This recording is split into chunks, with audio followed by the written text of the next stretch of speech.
can run your business from anywhere. anywhere. And that's why, that's why I'm so passionate about this, I meet so many people that are not happy in their day jobs. Yes. They hate where they're at right now. They're stuck in a rut. And I always tell them, I'm like, look, there's a million, billion opportunities out there. Please do something about it. And I think the thing is, a lot of people, the number one thing that I say is you really need to work on your beliefs. Welcome to the Her Power Hustle podcast with your host, Michelle Talbert. Women are the fastest growing segment of entrepreneurs, yet are the least likely to have a mentor or receive the guidance and advice they need. That ends here today. Her Power Hustle is the power resource for women entrepreneurs like you. So whether you're hustling full-time, side hustling, or gearing up to hustle, get ready for a conversation packed with the information and tools you need to hustle on.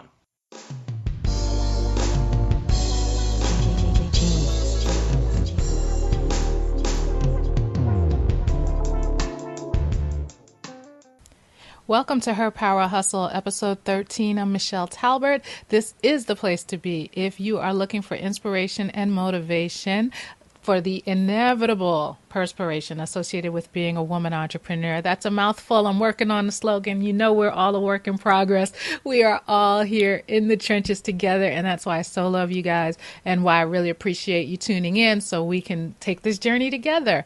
Her Power Hustle is the place to be today, especially because we are talking with Joel Brown. Joel Brown is the CEO and founder of Addicted to Success. Addicted to Success is a huge brand, and looking at a lot of my Facebook friends, I see that you already know who he is and know the brand Addicted to Success.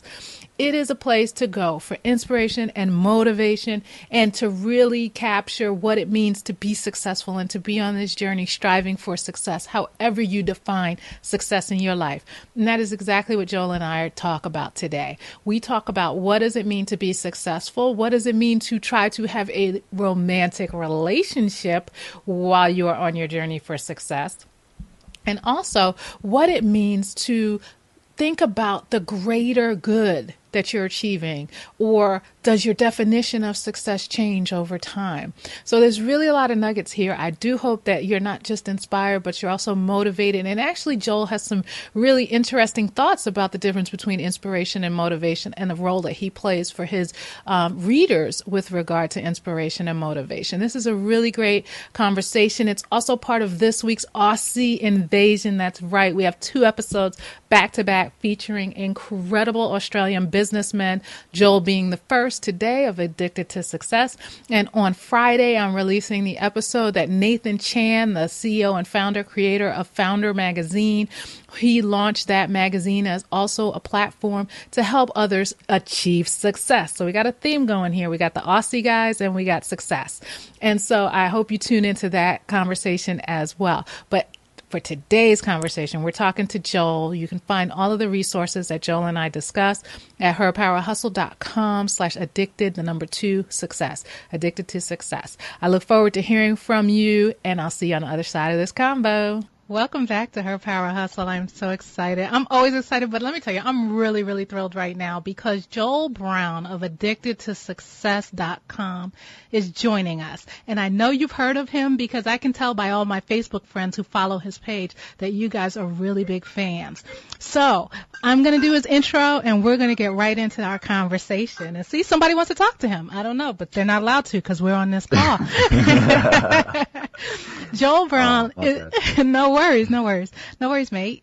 So he is the CEO and founder of addicted2success.com, and that's addicted2success.com, which is the #1 motivation and inspiration website born to inspire and motivate others to be successful. Joel Brown is the CEO and founder, and he has had a long time passion for entrepreneurship, self-development, and success. He started his website with an intention of educating and inspiring like-minded people all over the world, like-minded people like our Her Power Hustler listeners. Joel Brown, welcome to Her Power Hustler. How you doing? Michelle, thanks a million for having me. I'm so excited to be on your show.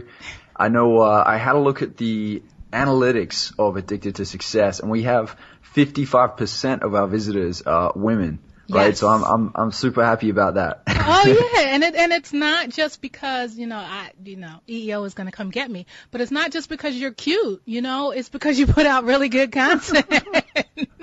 It's a bonus that you're cute, but you're not in every meme, I mean, you guys put out really amazing content, but I'm not ready to talk about that yet. So you got to hold that conversation. Okay, let's talk a little bit about pain. And the reason I say that is because I think a lot of people, our passion is sometimes born of pain. And pain doesn't mean necessarily physical. It just means a challenge, something that we went through. So talk to us. Take us back to Joel Brown, the student. Joel Brown, pre-addicted to success. What was he like? Who was that guy? A little bit lost, to be honest. Yeah. The reason being is I had this big thing where I always thought, you only have one passion in your life. And it's not true. You can have multiple passions. One of my first big passions was music. And I worked in the music industry. I was actually out your way. I was out in South Florida, right around Miami. I was living out there. And I just wasn't 100% happy. I was in the industry and it just wasn't, how like you kind of have a blueprint of how you think your life's supposed to be planned out, and you have the visualizations and everything going on like each and every day, and it just like isn't mapping out the way you want it to. Right. For me, I felt kind of stuck. So I threw in the towel and I went back to, moved back to Perth, Western Australia.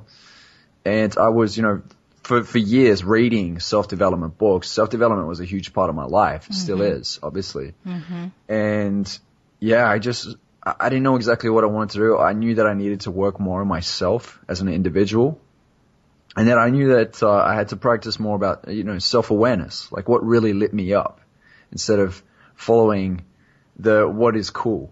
Right. Or to society, what is cool. It's you've got to fulfill your needs. And I stopped chasing my wants and I started chasing my needs. I started experiencing more in life. I started traveling. I met an amazing woman who also opened me up to, spirituality and so on. So yeah, it was a big shift. And it wasn't so much, because I know what you're saying with pain, like it's either desperation or inspiration that drives you. Right. For me, I was in a job and I was really good at my job. I was in sales. In a telecommunications company, and I worked my way up the ladder. I was ready to get promoted to a higher position, and I was running Addicted to Success. It was picking up, and I found there's a great formula behind inspiration. People love feeling inspired, right? Yes. And yeah, I got to the point where I walked in and told my boss, it's costing me too much to be here. I gotta go. So sorry, job. You're too expensive. I gotta go. Yeah. You said that was an amazing day? Yeah, it definitely was. It was an amazing feeling. It was that feeling of freedom, right? And one thing that really tied me down was traveling to and from work each and every day. And I used to live out in California, so this is, if you're in California, or especially Los Angeles, what the traffic is like, right? Imagine commuting to and from work an hour each way every day. That's 2 hours out of your life. That's 10 hours a week, 40 hours a month, 400 something hours a year. That was just absolutely wasting my life. So for me, it was moving away from that. Yeah, I mean, the only benefit to that is that because you're a self-development person, you could listen to like Tony Robbins and stuff like that in a car. But then there's only so much of that you can do, and then you want to implement the stuff you're learning, right? Yes, 100%. Yeah, you want to take the action, right? It's all good cognitively understanding things, but you got to get in there and take the action. Well, talk to us about taking the action. Why are people addicted to success, and how'd you find that out to be able to even launch the site? Before we even get into the money, let's talk about launching a site for inspiration. Yeah, well, initially I launched a site to bookmark videos and articles and information that I found interesting. It was more so for me, with the idea of potentially sharing it with some other people. I didn't know that it was going to get as big as it did. Like we're 4 years in now and we've reached 55 million views worldwide. So it's definitely something I never could have fathomed. Like it couldn't have, if you told me that back then, I would have just been like, no way. Right. No, that's not. Right. If you got 55 views, you'd be excited, right? Yeah. So it's funny though. Like I think, when you first start a business, everyone's so optimistic. Everyone's so excited and they're always thinking the best. And, that's great. That's great to do. But I think the number one thing is you need to know at some point you're going to have to play it smart, and you're also going to have a little bit of patience. Right. And And if you know, a lot of people get kind of hung up on the idea of waiting around and being patient. But the thing is, if you're playing it smart, you don't have to be as patient as you think. You know, it's about making the right moves. It's about learning the new skills. It's about asking the right questions to be able to grow your business as quick as you can. Like like right now I'm doing things with Addicted to Success that I was like, why didn't I implement that 2 years ago? It's because I didn't speak to the right people. I didn't ask the right questions, or I didn't invest at the right time. So, you know, there's always more that you can learn. There's always more that you can do to fine tune and tweak and improve. And you look at a lot of these successful businesses and people that are on top, they just did that faster. Right? They got onto it earlier. And there's no reason why you can't do the same yourself. But you need to get in the trenches, and you need to have an open mind, and you need to just go through the experiments, because life is a series of experiments. Well, you know, you said something really great about not having basically mentors or people who you could have asked the questions, and sometimes you don't even know what to ask, so that's even worse, right?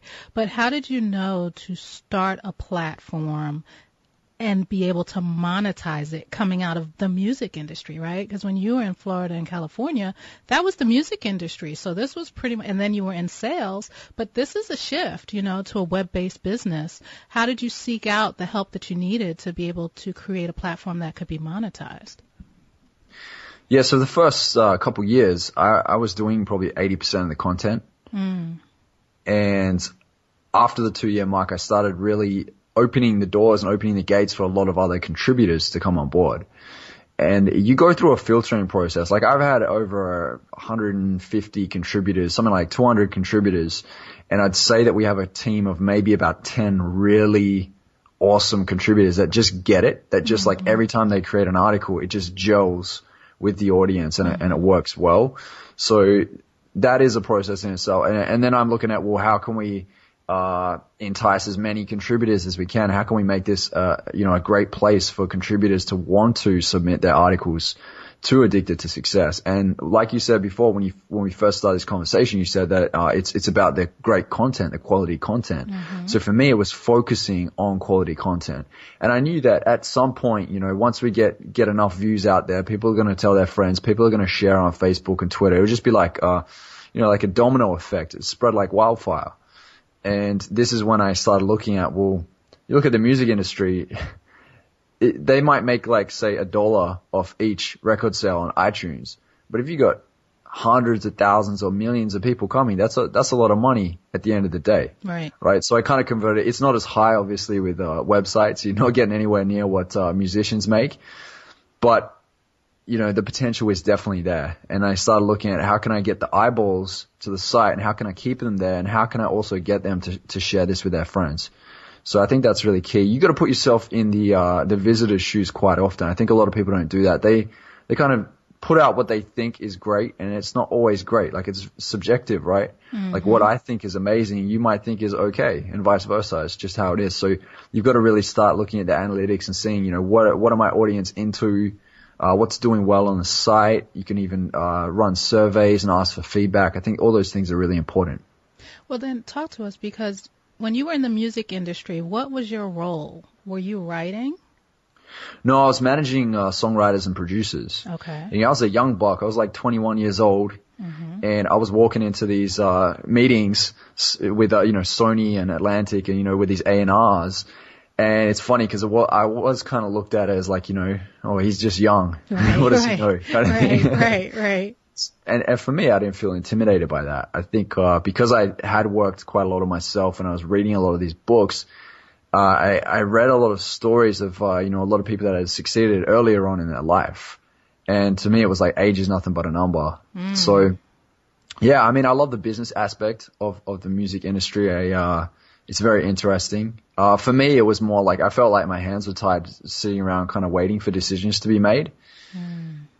Yeah. And then you get to the point where you're waiting, like, you know, albums get pushed back. It's like, hey, you know, we're going to launch the album. And then it's like, you know, 3 months later, 6 months later, 9 months later, 12. And then next thing they've changed the whole direction of the album. And, you know, you don't have as much control. For me, it's an uncontrollable market when I'm in that situation.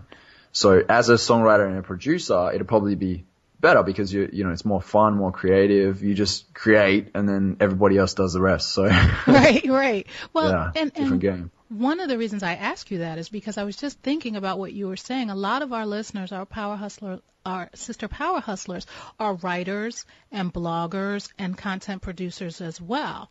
And it sounds like what you're saying is, yes, there is some writing from the heart and you do have contributors who get it, but you also need to be sure that it's resonating with your audience and you're writing what your audience wants and needs. So how have you been able to really tap into that over time? I mean, you mentioned surveys and things like that. How have you really been able to tap into the hearts of people with regard to being successful? I mean, you've really touched a nerve across the world. Yeah, definitely. I think, it comes with time. I was lucky because what I was interested in the beginning, it seemed like a majority of the people that were coming to Addicted to Success were interested in also. Like, we had a really low bounce rate, which means that people were really interested in the content on the site.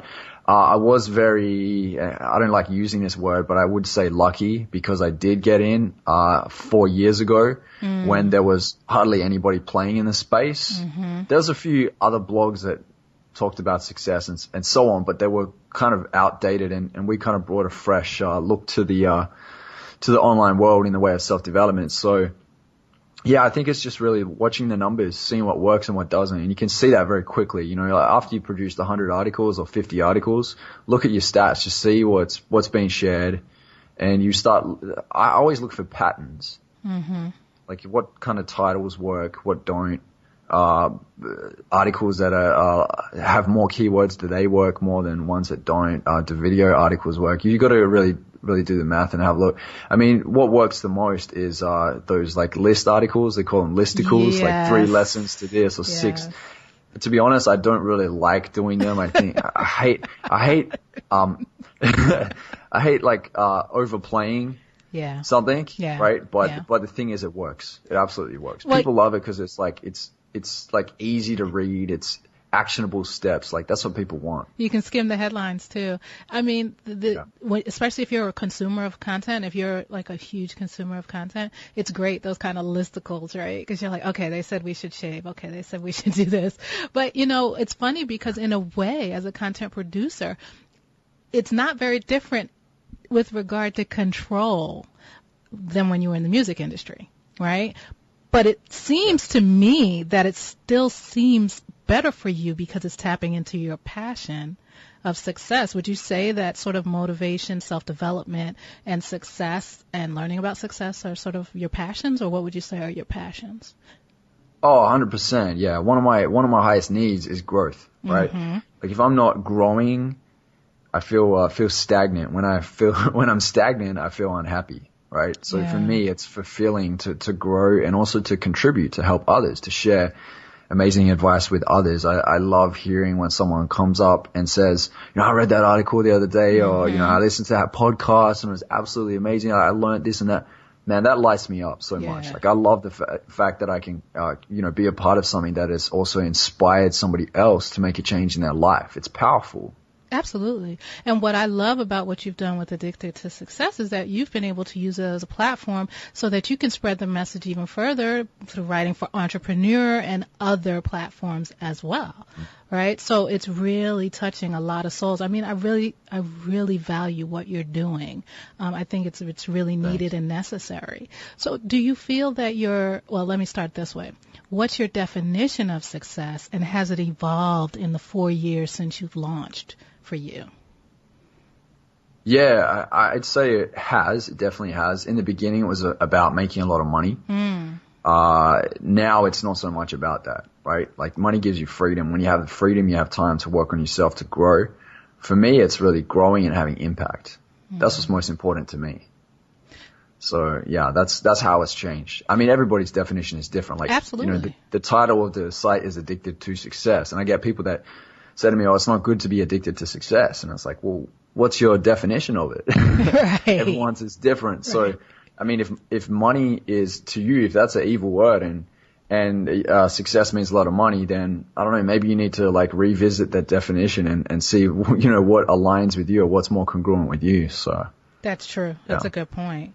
So what made you name the site Addicted? Because, right, people do associate addictions with a negative connotation, and obviously it's not in this case. So what made you choose the name Addicted to Success? In the beginning, it was like how I felt, right? I was like, how much can I learn? You know, how far can I go with this? How quick can I grow? And it was, it just kind of had a ring to it. And, I didn't know how well it's going to go. A lot of people like the name. It's kind of hard to explain when I'm like, hey, make sure you put the 2 in between addicted and to success.com when I share the, domain name. So funny story, I actually, tried to register addicted to success.com, when I first started, and it was already registered. And I reached out to the guy that owned it. So I ended up going with addicted, the number 2 success.com. And I reached out to the guy like 2.5 years later when I was making money, online from, you know, advertising and selling ebooks and that. And he said to me, well, it's something like $3,000. So I had to pay $3,000 for addicted to success.com. And it's funny. I think I'm happy that I went with addicted and the number 2. Because, I don't know, it just kind of seems a bit more fresh. Yeah. It seems, kind of new and hip, if you want to say that. I sound old saying that, hip. Yeah, you're getting up there, man. You were a young buck back in the day when you were down here in South Florida. Not anymore. Definitely. I love it. So tell us about the question that you wish people would ask you that no one's asked you yet, because you're doing a hell of a lot of interviewing. You know, so tell us about the question that no one's asked you yet that you want to answer. The question that no one's asked me yet. That you want to answer. I'll give you that out. That is a great question. I think maybe like a relationship question. I think, I'm sure there's a lot of, people that are in the same shoes as me, where you're an entrepreneur, or, you know, you've left your 9 to 5 and or you're building your own business and you're in a relationship, right? I think for me, it's been a process. Like, to be honest, it's been something that both my partner and I have had to grow into. And what it is you need to really be there to support each other. You've got to have that balance. And you also need to know that, like, if one's growing, the other person also needs to grow. I know that, you know, I had quite a lot of friends around me where, you know, we grow at a certain level, but their partners don't. And they start kind of, you know, they go and hang out and they have these, you know, amazing conversations about growing and giving back and, you know, becoming more and whatever, right? And then they go back to their home and then they meet, you know, they're sitting there with their partner and the partner wants to talk about surface level things or complain. Right. And I think it's really important to like really know, you know, where your partner's at and trying to match that same frequency, or at least supporting each other to constantly grow, challenging each other to grow. If there's no growth there within your relationship, then it's going to be a struggle. And for Charlene and I, my fiance, we read relationship books. You know, everyone goes through their tough times. Like you know, we're not the perfect couple. Like no one is. And, you really need to work on yourself, as much as you work on your business and every other area of your life. I love that you're saying this. And the reason I say that is because I came out of the relationship space. So I was in the online dating space for a number of years, and that's where we wrote our book and did all our stuff. And so, what's interesting to me is just the other day, there's this Christian concept of not being unequally yoked, which means you don't marry a non-believer if you're a believer.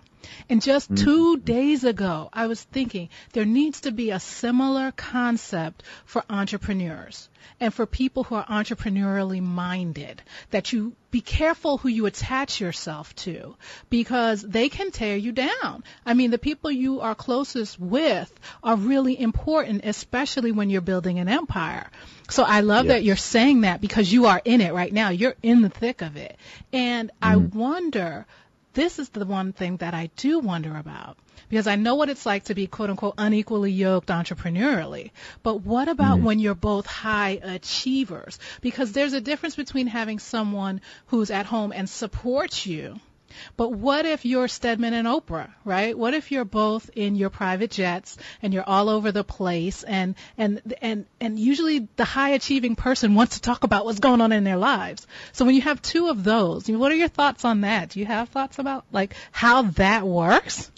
That's a great question. Yeah, I think that as long as you're matching in other areas, you don't have to be perfectly aligned, but say like, business, I'm absolutely killing it. And if she's not, but she's like killing it spiritually and I'm not, and I can learn from her. It's always about like, adding to the relationship, right? Adding to each other, not taking away, not, expecting as well, like expectations. You can't have expectations, right? But also really, bringing something to the table. And, they say opposites attract. I don't know if I 100% agree with that. I think that, having something different to offer definitely attracts, and helps the relationship grow. Yeah. So I hope that answers your question. No, that absolutely answered my question. It's so funny you said that because I actually don't think opposites attract either. I don't really think it's a good idea. And I just read an article not too long ago that we all really want to be with ourselves, and that like there's websites about twin lookalike couples, and they're not twins but they look alike. Like there's a whole Tumblr account dedicated like brother and sister. They look like brother and sister, or brother and brother, and sister, but they just are people who are attracted to themselves. And they say, we're all we're not fully narcissistic, but we're really that opposite. We're all addicted to something. Some people are addicted to success and others are addicted to themselves.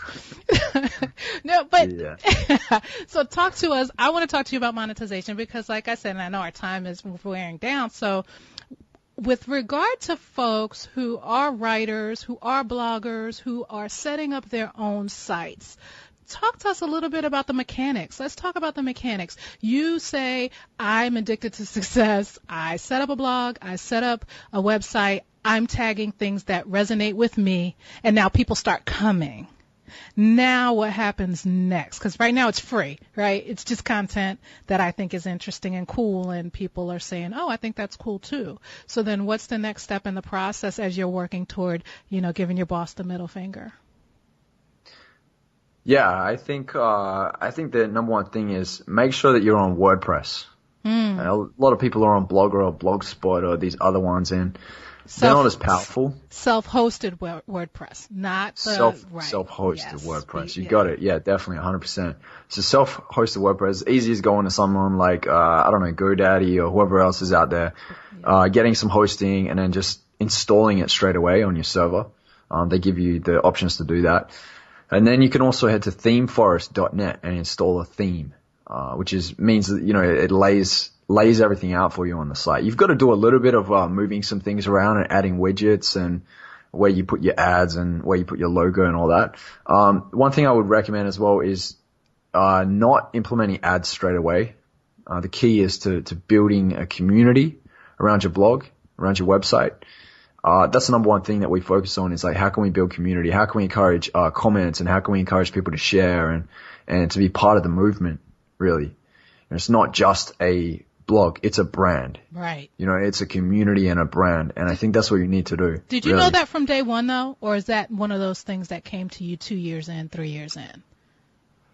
Probably about a year in, to be honest, because the first year I wasn't really taking it serious. I didn't know where to go, but when I started having emails come through from people that were inspired by the work that we did, and they were, leaving their day job and starting their own business and succeeding and, implementing the advice that we shared. That's when I started going, wow, like we're really starting to build a community around this. Let's start focusing on that. And that's what I've done ever since. And that's how we hit the 55 million. You could really need to focus on community, give back to the people, make the people feel like they're part of it. At what point then did you start monetizing? Around about, I'd say about 9 months.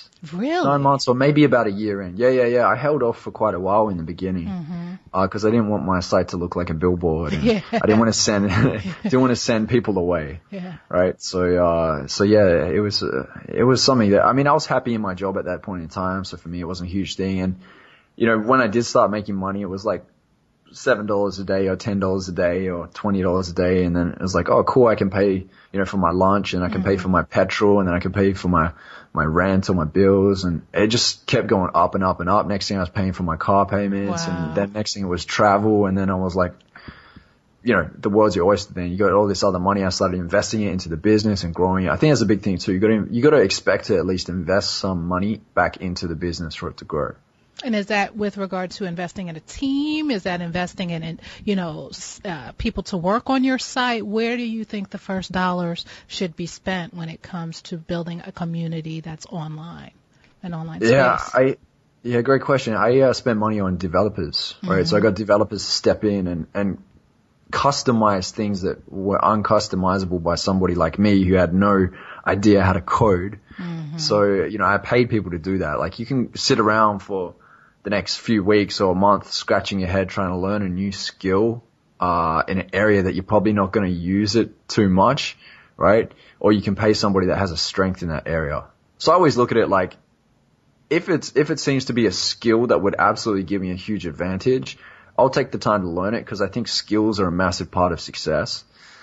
But yeah, if there's certain things where they're just one-offs now and then, I would just pay somebody to do it. Mm-hmm. So it's more, developers, graphic designs, infographics that I was paying for, things like that.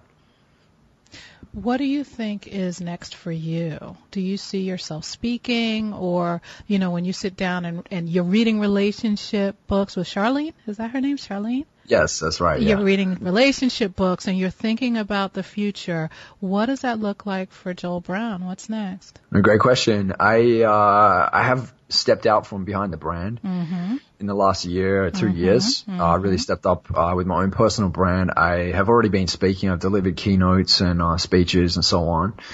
For me, it is really getting more out on the circuit, delivering my speeches. And also, I launched the morning motivation calls, which is 10 minutes straight up motivation every morning. I bring in special guests each week to deliver strategies and advice on achieving success, implementing the right actions, implementing the right habits. It's also good for accountability as well. We have people in the group that can hold each other accountable and cheer each other on, which is a great part of what we're doing right now with the morning motivation calls. So holding that, and obviously, looking at writing a book in the next few months. We're getting married in Italy and Positano in Europe, so we're heading out there in the next couple months, and then after that we're going to go live in Bali for a few months. Oh, congratulations. That is lovely. That's wonderful. I'm so smart because I'm a relationship person. This is really making me happy. Hey. I'm excited. And you can run your business from anywhere. anywhere. And that's why, that's why I'm so passionate about this, I meet so many people that are not happy in their day jobs. Yes. They hate where they're at right now. They're stuck in a rut. And I always tell them, I'm like, look, there's a million, billion opportunities out there.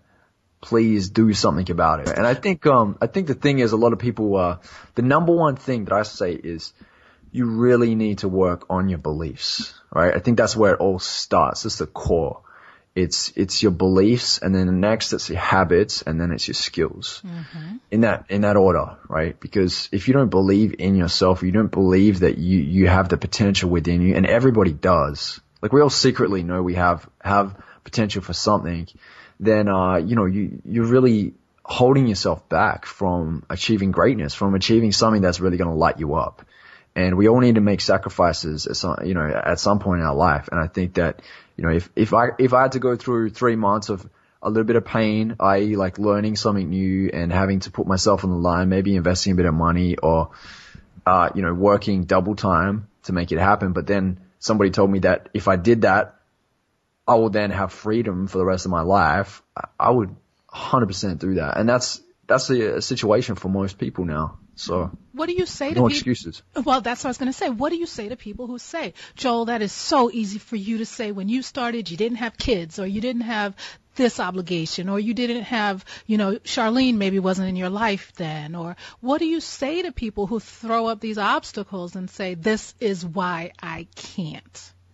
What do you say? Yeah, look, I would just say, look, it all starts within. Honestly does. It's the way you view the world. It's the way you view yourself. There's a million different things that we can use as excuses for us to not be where we are. Right? We can always say that's going to be hard, but until you actually put the work in, until you commit the hours that you need to be able to at least see some sort of payback or some sort of movement, most people don't do it. Like, I ask people all the time. They're like, oh, I want to do this and that, blah, blah, blah. I'm like, all right, have you started? And some people start in their mind, but they haven't started in the physical, in the world, in reality, right? Right. So you got to get your head right first, and then you need to actually take the action. Like Tony Robbins says it. You mentioned it just then. Like so many speakers teach you. Like we know all the answers already, but I think that people are full of excuses, and they're quick to just blame something else outside of them because they use their environment as an excuse for them to not be able to take the action, when really it starts with them. So can people from the U.S. participate in your morning calls? Yeah, it's a worldwide thing. Anyone from around the world can call in. There's like 60 different time zones. We're on at 8 a.m. in the morning, Sydney time, UK time, Eastern Standard Time, US, and Pacific time, US.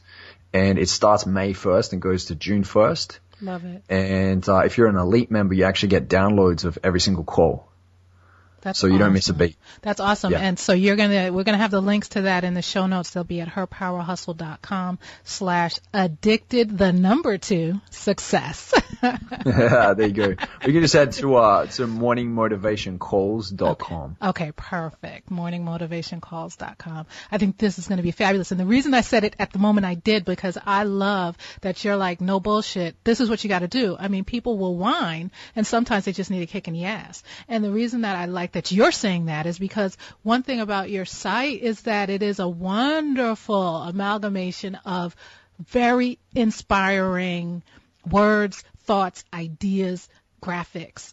But there is work that comes with it. At Her Power Hustle, we're inspiration, motivation, and perspiration, right? And I feel that at Addicted to Success, you are too. But sometimes I think it's really easy, like on Instagram, right? Everybody, like, the reshares on the pictures with the Jets and the Cougars and the Jaguars, the live Cougars.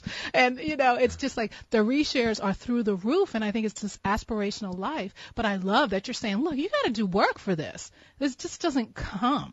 I'm looking at my figures. I look at my numbers. I know that most of, the Addicted to Success readers are women. And the reason that Joel knows that is because he's in the weeds. He understands the business side. And so I'm really glad that you're here to talk about that part of it, to really say, this takes work, 100%. Yeah. And this is the thing, like, it's funny. I call them morning motivation calls, right? Mm-hmm. And it's motivation because I can motivate you by sharing the advice, right? And sharing the words and the lines of knowledge, but it's up to you to be inspired. And I think inspiration has a longer burn. And that's because you're the one that's carrying it. I light the torch. It's up to you if you want to run with that torch. Do you know what I mean? Mm-hmm. So that's an important thing to remember is a lot of people love watching, looking at motivational videos and motivational pictures, but are you going to be inspired by that? Are you going to carry on inspiration from that and then actually implement what you need to do because you already know what you need to do? You've heard it 1,000 times. Are you going to do that to really live the life of your dreams? Right. So what would be the dream life for you? Is that Bali?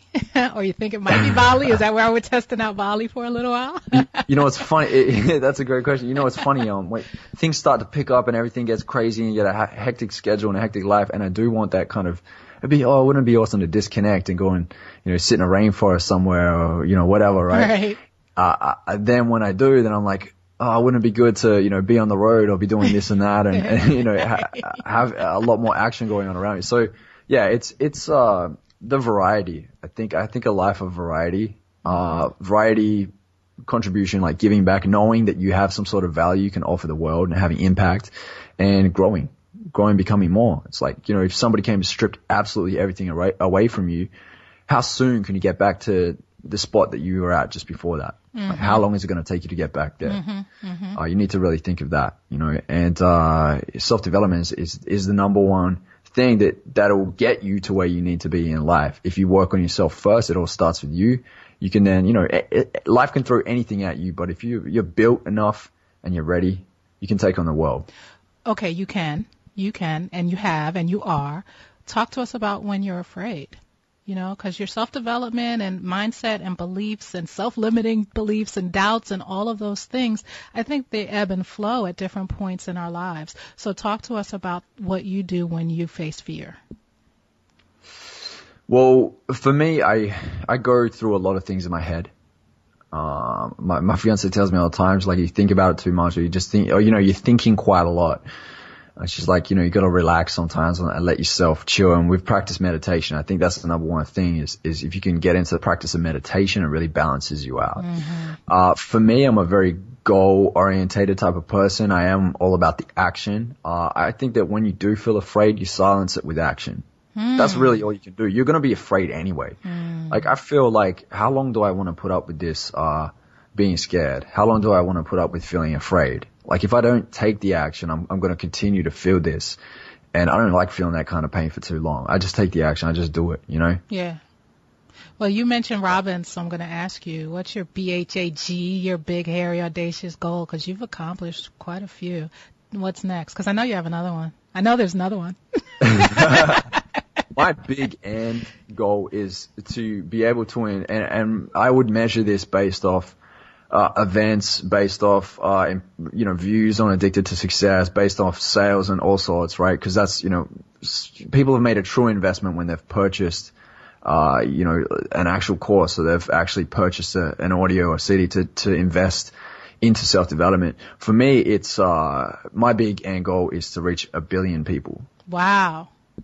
I think you can do it. Definitely. Yeah. And like, if I can do that in the rate that we're going right now, times that by 20, I'm looking at how I'm going to be nearly 50 years old by the time I do that. I'm trying to find ways to get to, you know, that number sooner. And it's just by playing it smart, by doing it smart. So yeah, that's my goal. Oh, I love it. And so then explain to us, is that Joel Brown? Is that Addicted to Success? Is that a mixture of the two? You know, I used to care. It used to be like, yeah, it has to be Joel Brown, but now I don't really care. It's the message, right? I can convey the same message through Joel Brown and Addicted to Success. So yeah, whatever comes first, or a combination, no problems at all. You know, whatever I need to do. But what makes it's about them. It's not about me. Right. I love, that's exactly the right mindset, and that's why you're going to do it. I have no doubt about it. And I'll be there cheering you on.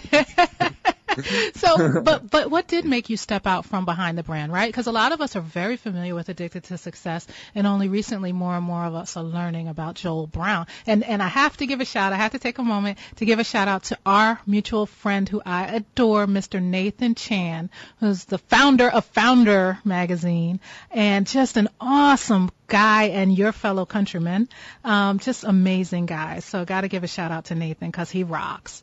But what made you step out and say, I'm Joel Brown, I am the CEO and the face of Addicted to Success, and then I'm also inspirational, motivational speaker as well, and begin to carve that path as the individual Joel? Yeah, and I think it was really when Addicted to Success started to become more community driven. And I think that there's some realness when you see somebody step out from behind it and go like, look, this is who I am. And I did it originally because I wanted to inspire others to lead their 9 to 5. I wanted to inspire them to, you know, take the future by the horns and tell it where to go, instead of just being pushed around by the protocol that we go through life. Like, you know, you go to school, and then after school you get a job, and then you get, you know, whatever it is, get married, and then you retire, and then whatever. I'm not against that. I'm so like, I feel like, you know, as human beings, like if you watch documentaries about space and you look at the world and how the universe is out there, you look at it and just go, why will we just why are we made to just sit in a cubicle? I can't believe that would be life. It's not life, right? So yeah, it's really just inspiring others to live life to the fullest, because this is an amazing world. There's amazing opportunities everywhere. You know, you can experience an amazing amount of things. So for me, it was really stepping out with curiosity in the beginning, like, you know, what can we do with this? And also, you know, can I inspire and impact more lives by stepping out from the brand and kind of going 2 birds with 1 stone with it? I have an honest question to ask you, and I think that you're the right person to ask this question because you have a community of people surrounding the word success and concepts of success. Just this past weekend but when we're talking, not the past weekend of when the show's airing, but the past weekend of when we're talking, there was a video there's a hip hop artist named J. Cole. And J. Cole is awesome. Yeah. I love his music. And you were in the hip hop world. You know who J. Cole is. So, but for our listeners who may not know who J. Cole is an artist, but he's great. He raps. He also is a philanthropist. He set up housing for single moms and just really has a heart of gold. Recently, there was a video that was released of him saying, that the word sellout gets associated with a lot of hip-hop artists when they start making a lot of money. And so he had this whole concept of what's a sellout. And he had sort of a discussion with a DJ about people selling out, quote unquote, by going to a job every day that they hate and getting paid for it. They're sellouts too. They've sold out their dreams. But there was conversation on the flip side, which was, are you being arrogant because you're in a position to chase your dreams when there are people who get up and go to work every day, and our society is not set up for everybody to be an entrepreneur? We still need widget makers. We still need bus drivers. We still need trash collectors. And are we entrepreneurs arrogant when we are telling everyone, there's greatness within you, you're not living your full potential? So do you have thoughts about that? Yeah, definitely. I think it depends on the intention behind why J. Cole said that. And I think that his intention was to inspire others. Mm-hmm. I think that's why he said that. Mm-hmm. He said that because he's a perfect example of somebody that has left the grind and has actually, made something of himself and has achieved what most would consider like, quite an amazing success. Mm-hmm. It is always, it's always easier to say when you are in that position. I feel the same. Back in maybe the first couple years, or when I left my day job about 6 months in, I did kind of feel I had the similar kind of view where I would say like, oh, why are they doing that job? Like, why don't they just get out? And it's so easy to say. It's so unfair to say as well. Right. But I also do believe that I've got a lot of friends that work day jobs and they love their job. Mm-hmm. They're good at it, right? And this is the thing. Like, a lot of people are in their day job right now, and they are assigned jobs and tasks that they're not good at. Therefore, they don't achieve in their job. And when you don't achieve, you're not happy, right? So that's the thing. Like, if you're in a job where you're really good at it and you're getting praise a lot, you're achieving a lot, you feel like you're growing. Like, even if it's just making money for your boss or whoever owns the company, people are very unhappy when they don't feel appreciated. And I think that's one of the biggest things is like a lot of people aren't very appreciated. And the reason being is because they're not achieving. And the reason being for that is because they're given tasks that they're not good at. We're all good at something, right? And you need to find a job if you're not willing to do go the entrepreneur route. Find something that you are good at, that you do have a passion in. When those two intersect, right, your strength and your passion intersect, that's when you hit the sweet spot. Yeah, man.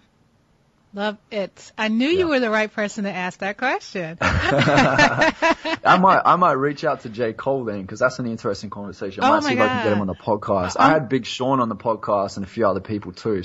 I'd love for you to have a chat with him. Yeah, I love it. Yeah. Awesome. As our time winds down, please tell us, you've given so many nuggets and so much platinum, not just gold, platinum wisdom. Are there any final takeaway thoughts that you want our listeners to be sure that they understand from the mouth of Joel Brown, founder of Addicted #2 Success?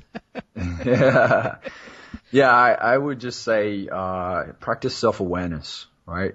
Getting really self-aware of you, who you are, what you bring to the table in life, what lights you up, what excites you, what you find fascinating, and go do that. That would be my advice. There it is. And most people don't do that, right? Most people don't. Most people are stuck in an unconscious run, day after day, day after day. They wake up, with the same finger, they press the snooze button on the same alarm clock. They drive the same route to work. They go and get the coffee at the same shop. Like, I mean, come on, like, let's mix it up. Yeah, right? I just think we'd be a lot happier. I interviewed Nando Rodriguez recently, and he said, we're driving to work and having road rage, and we're mad, and we're going to someplace we don't even want to be. Like, why do we have road rage?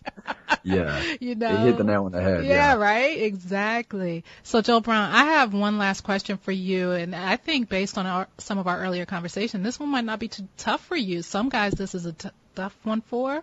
But what is your favorite song or movie about love or romance? And now, here's today's Her Power Hustle Power Boost. I'm Courtney Herring, digital strategist, founder, and chief entrepreneur of the Champ Media Agency, a company dedicated to helping time-starved entrepreneurs create effective social media and web content strategy to nurture inspired and engaged online communities. When we work, you win. Connect with us online at gochampmedia.com, on Twitter at gochampmedia, and Facebook/champmediaagency. Thanks, Courtney. So, Joel Brown, I have one last question for you, and I think based on some of our earlier conversation, this one might not be too tough for you. Some guys this is a tough one for. But what is your favorite song or movie about love or romance? Love or romance? Yeah, love as in any type of love, familial love, etc. That's why I say love or romance. So you got song or movie, love or romance. Ooh. Okay. We watched one the other night, Charlie and I. It's called The Longest Ride. It's one of those Nicholas Sparks movies. Okay.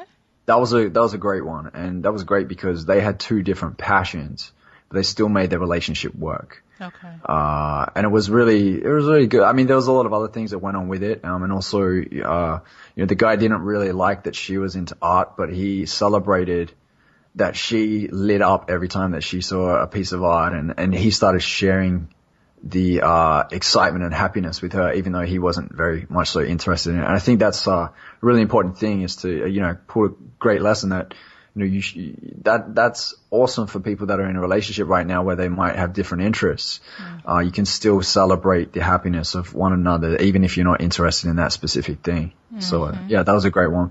And a song, I have so many songs.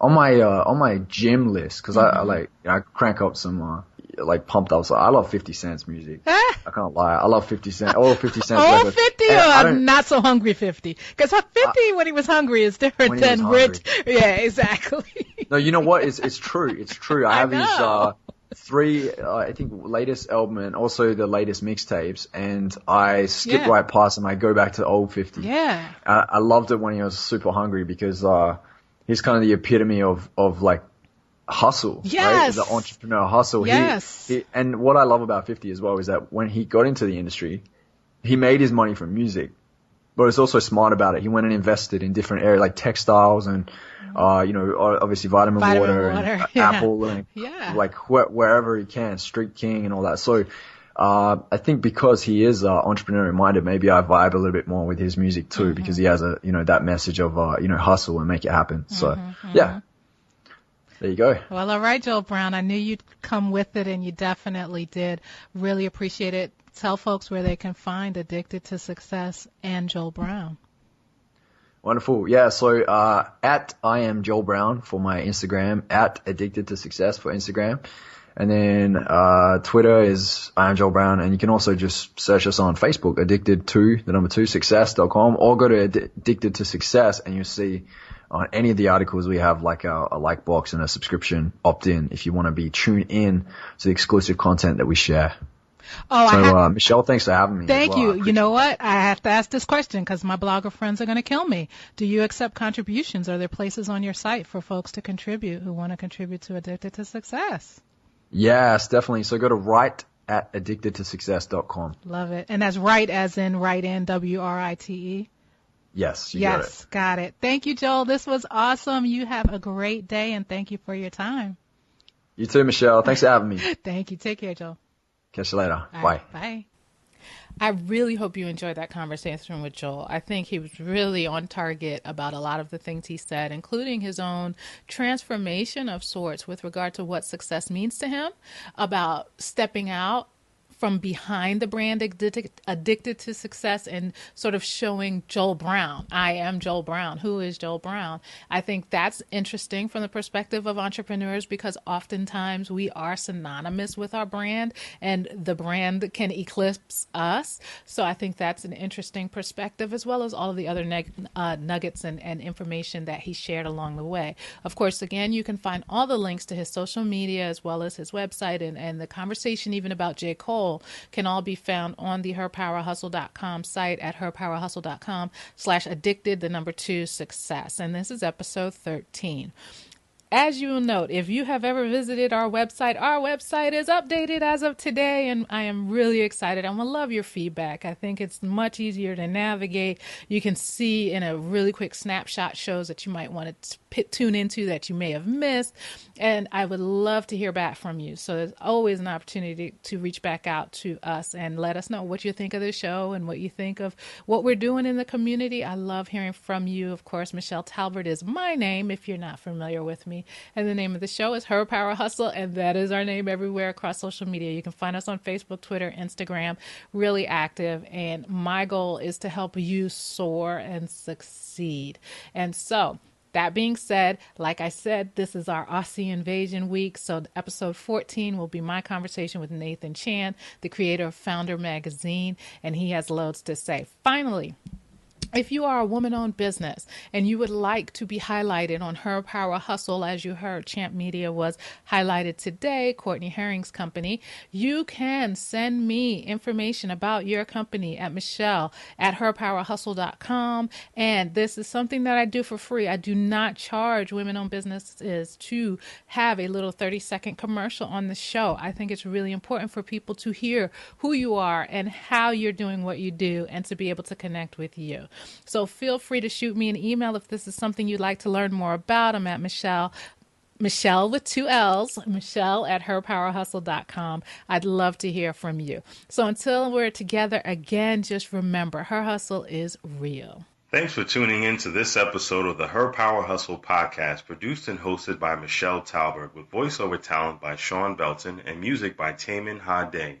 All of the resources discussed on this episode can be found on the Her Power Hustle website. That's at herpowerhustle.com.